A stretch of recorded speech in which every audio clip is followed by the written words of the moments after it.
Grant Cairns is the Executive General Manager, get the title right here, for Regional and Agribusiness at CommBank, because I don't want to undersell you, my good friend. Grant, I mean, the bushfires alone would have felt like your team, and most importantly your customers, were living 12 months in 2 months. You put COVID on top of it, does it feel like for your people and, again, the customers, that they've had like 5 years' worth of good times and bad times shoved in all together? Yeah, I mean, it's been all of that, Paul, plus the drought, for many of those regions. So it's been the trifecta. It's been brutal for many regions. What's been wonderful to see is the way communities have come together.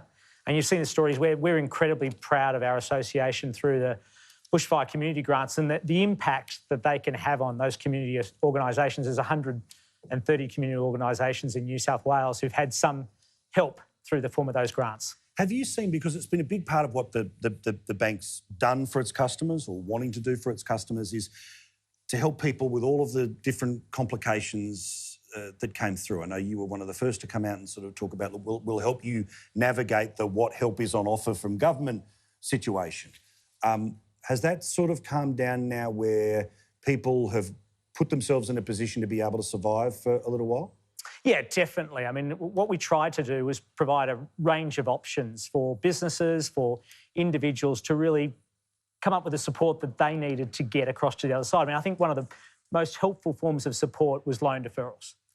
Cash flow became really tight for a lot of Australian businesses, and the ability to sort of defer loan repayments really gave, I think, a lot of businesses and a lot of Australians peace of mind at a critical time.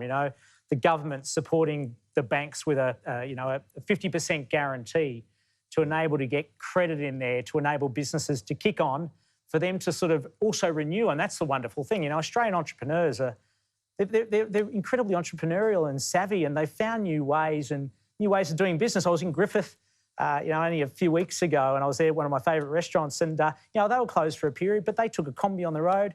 Took cocktails on the road. That's awesome. And just, it's just amazing the creativity that's happening out there. Yeah, there's a very clever guy who did drive-up cocktails in Darwin. Exactly the same idea, where he's had a ute, bang down the back, and, there we go. Obviously, what's happening in Victoria, we know what's happening in Melbourne, but sort of less discussed is what's happening in regional Victoria, right? So I bang on about this every night, where there's a couple of dozen council areas that have 0 cases. Right, 0 cases, but they live in all of the different restrictions.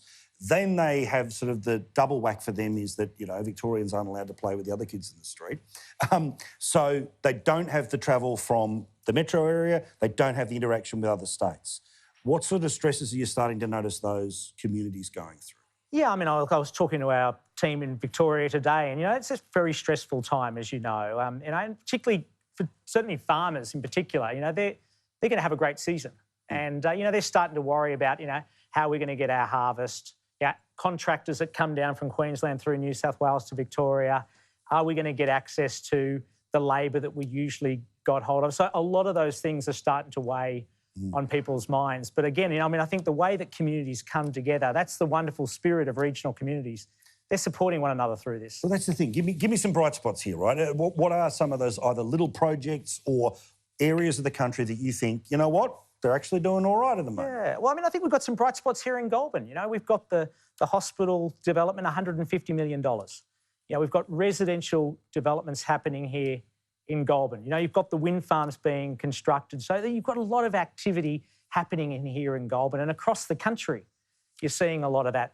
I think there's a regional renaissance happening. I think people are going to discover their own backyard and going to get out and travel. We're hearing about people wanting to get back on the road, visit and put money into regional communities because they can't go overseas. And I heard from our economist the other day that Australians spend $50 billion a year travelling overseas. Yeah. Foreigners spend $26 billion here. So if Australians spent half as much as they spend overseas, we can help preserve regional tourism in Australia. Very good point. As opposed to getting drunk in Bali, get drunk here. It can happen.